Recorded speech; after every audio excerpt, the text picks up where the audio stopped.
try to be objective with all of my sports coverage, and listen, J.C. Sheldon objectively should be suspended for this play. I just don't know in what world, in what universe you watch that play back and you go, that was a basketball play. She was trying to make a basketball move, especially with all the angles of his play. The voices are becoming more audible.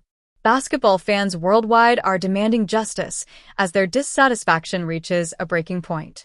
Following J.C. Sheldon's brutal attack on Caitlin Clark, the WNBA community has erupted in indignation, and they are making it very evident that they want Sheldon to suffer severe financial repercussions for her careless acts, which could have put an end to the career of the biggest player in women's basketball. Every time Caitlin Clark takes the court, her opponents act like they've been booked for a main event brawl. The WNBA is doing nothing about it. Opponents aren't playing ball. They're strategically ambushing her. They're trying to injure her. Opponents bring chaos. She brings composure. And what Sophie did last night is completely valid. The WNBA has to do something about this. Supporters are urging the WNBA to impose a hefty fine on Sheldon in order to finally convey a message. And the sentiment is spreading like wildfire throughout social media platforms and sports forums worldwide.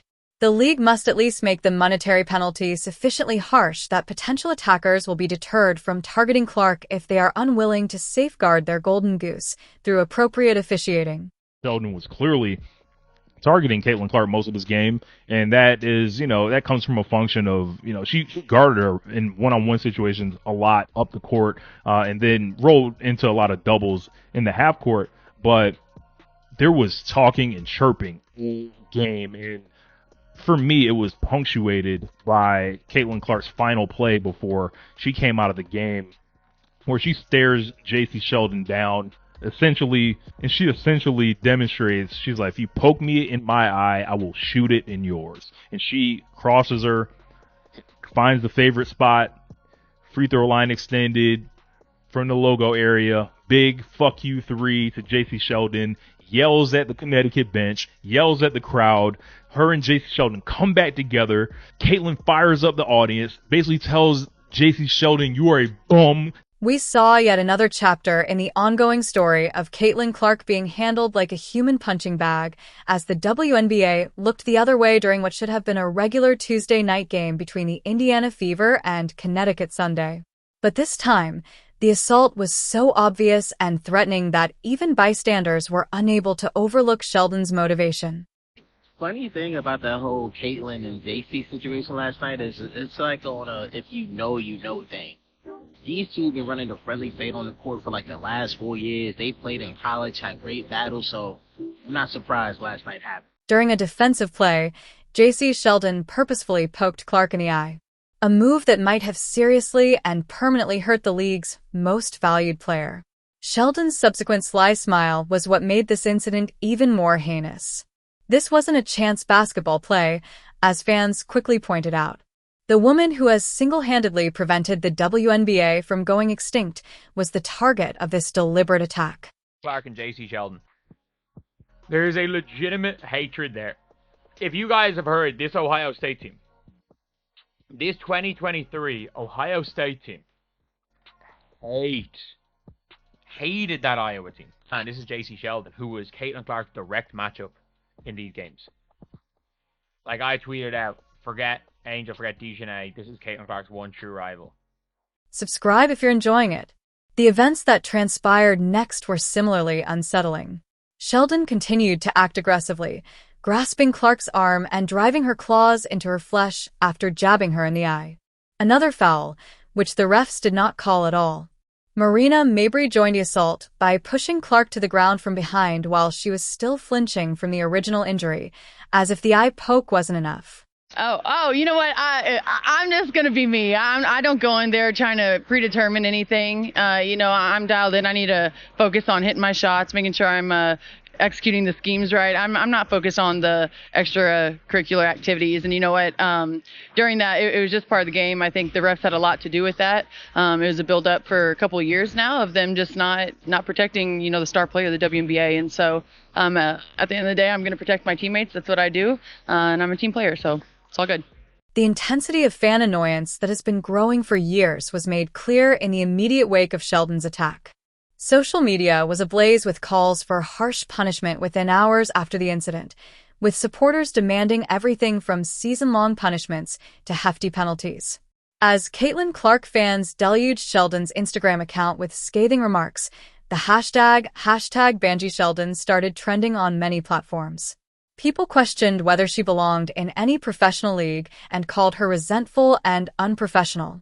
Look at it from behind or from the side. It's so obvious that she straight up leapt out towards Caitlin and got her right in the eye. And the more I try and watch it back and you try to be objective, there is no world where this was a basketball play. And yes, she was playing tough defense on Caitlin up until that point, but she leapt forward, and it's not like it's defensible where you can say she tried to get the ball, because her hand at that point was so far away from where the ball was. It's not like Caitlin was dribbling the ball up near her face. How she was not ejected for this, I don't know. The broadcast was talking about it, and that's why Sophie Cunningham even had the opportunity to hard foul her at the end. I don't know what you do, but the league's got to do something. Prominent members of the media also joined the chorus of indignation. Jimmy Fallon addressed the WNBA leadership directly during his Tonight Show appearance, saying, "What is going on in the WNBA? Protect Caitlin Clark at all costs. Stop this, please. Please." You can tell the issue has gone beyond basketball when well-known entertainment personalities openly criticize the league's shortcomings.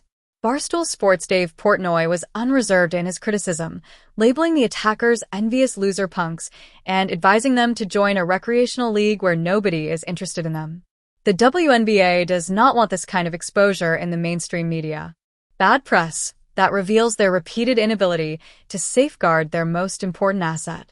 We'd stop the fighting. He thought they meant the WNBA. What is going on? Protect Caitlin Clark at all costs, please. Enough of this. Please. To understand why fans are demanding that Sheldon be punished so severely, you must understand the enormous value that Caitlin Clark brings to the WNBA. The numbers are clear and demonstrate that the league's current success is entirely the result of one man. According to Dr. Ryan Brewer, an associate professor of finance at Indiana University Columbus, Caitlin Clark was responsible for an incredible 26.5% of all WNBA economic activity in just her first season. To put this into perspective, think about how one player, who made only $76,535 in her debut season, is in charge of almost 25% of the league's total revenue.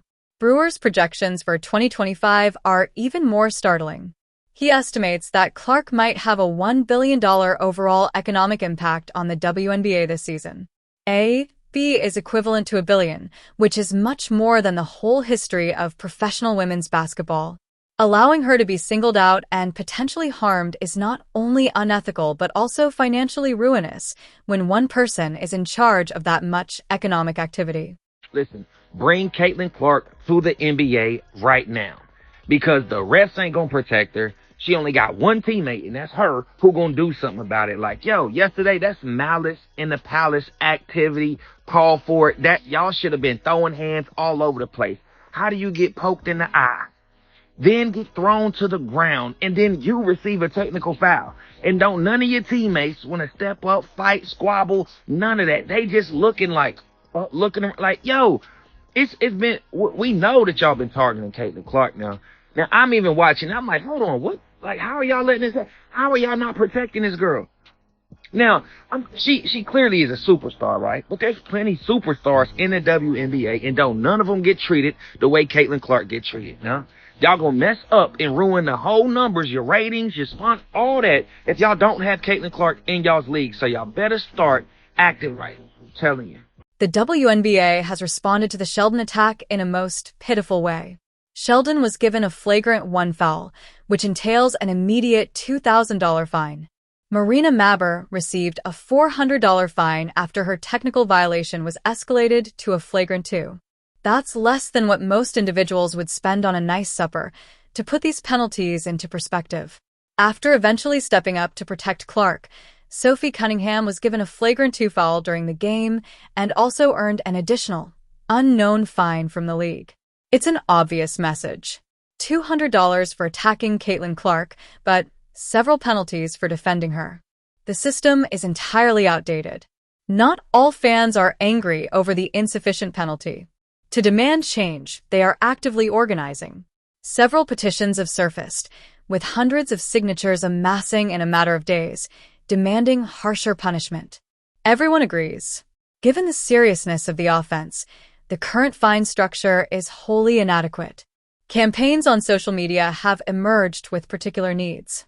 Because they believe that a fee of less than a month's pay isn't a sufficient deterrence, fans are demanding fines in the tens of thousands of dollars. Some are even calling for Caitlin Clark to receive a percentage of any penalties directly as restitution for the harassment she has experienced. This has been a very contentious 12 hours since the game.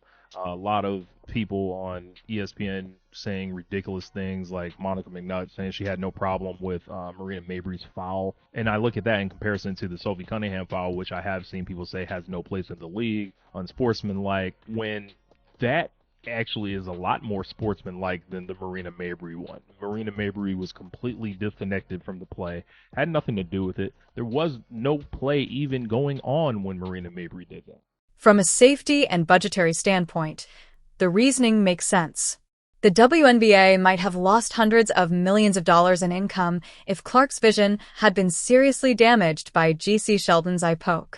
The WNBA's strategy for Caitlin Clark's protection is completely nonsensical from a financial standpoint. The greatest phenomenon in the history of women's sports is right on their doorstep. A player who has improved their television ratings, attendance, and sales of products. However, they're permitting players with agendas and grievances to pursue her in a methodical manner. When she performs, television ratings triple, and teams are unable to sell seats without her. The wise corporate decision would be to guarantee her prosperity and safety by imposing harsh financial penalties on anyone who targets her, especially since entire cities are rearranging their venues to accommodate the audiences she attracts. Think about this. Almost completely, because of Clark's arrival, the Indiana Fever's franchise value increased from $90 million to $340 million in a single year.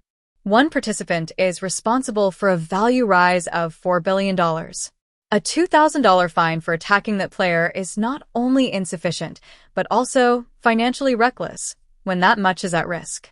Having Caitlin Clark is a once-in-a-generation talent. She was massively successful in college. That's transcended into the WNBA, where she leaps and bounds above pretty much most every player there. You're allowing her to get eaten up on the regular during games. Flagrant fouls, people trying to take her eye out. It's happened a couple different times last year and this year. And you're not protecting your... Fans are now advocating that Caitlin Clark should receive direct compensation for the torture she has undergone, going beyond simply finding Sheldon. The reasoning is simple. A player should receive more money than her usual salary if she is being singled out in ways that no other player in league history has encountered, and if this is directly tied to her enormous value to the league. Bart's economic impact is far greater than her current wage. Despite producing almost $1 billion in economic activity for the league, she is earning $78,000 this season. Any business CEO would be ecstatic to see that return on investment. However, the league permits attacks on their golden goose to go unpunished. A protection bonus scheme, as suggested by some supporters, would require any player who flagrantly fouls Clark to give her a portion of their compensation.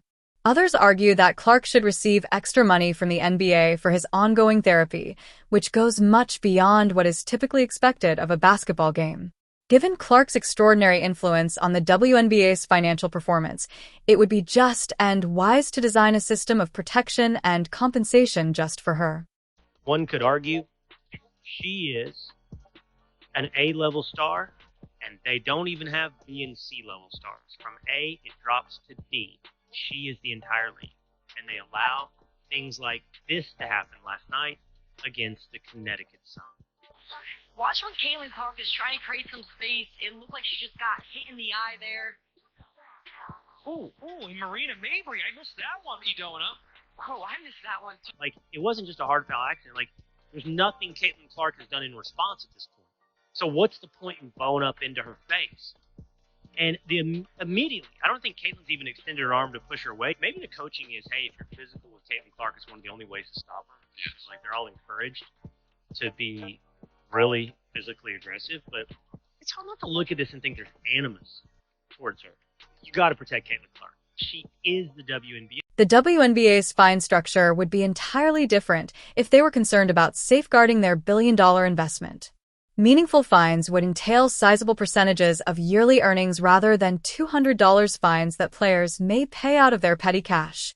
Players like Sheldon would be penalized at least $25,000 for purposefully harming Clark's eyes or other sensitive places, which would serve as a true deterrence. To put it in perspective, that would be around 10% of a normal WNBA wage.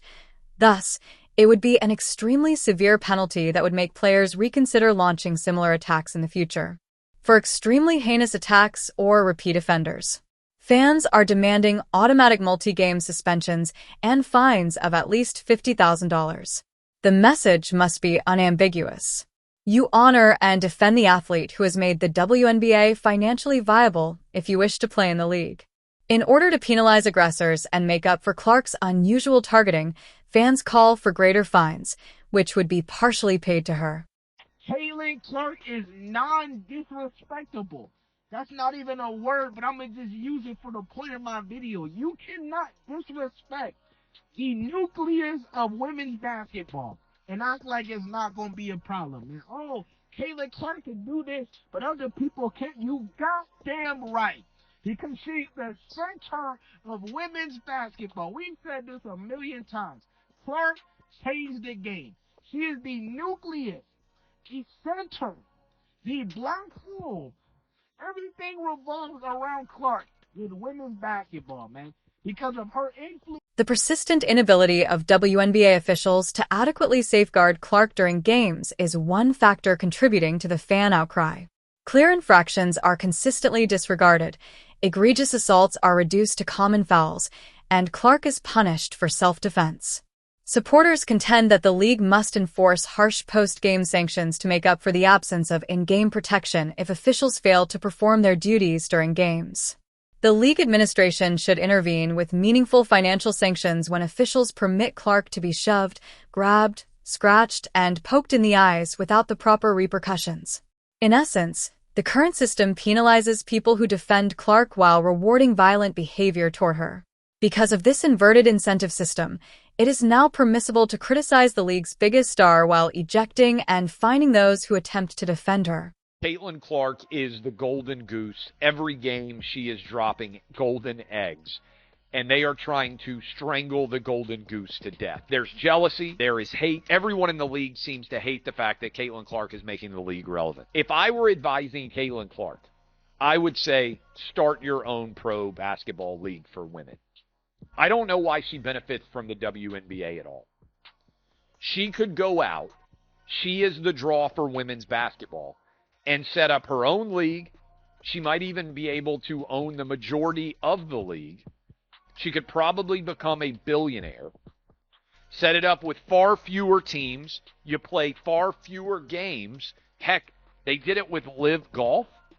I think the audience would follow Caitlin Clark wherever she goes.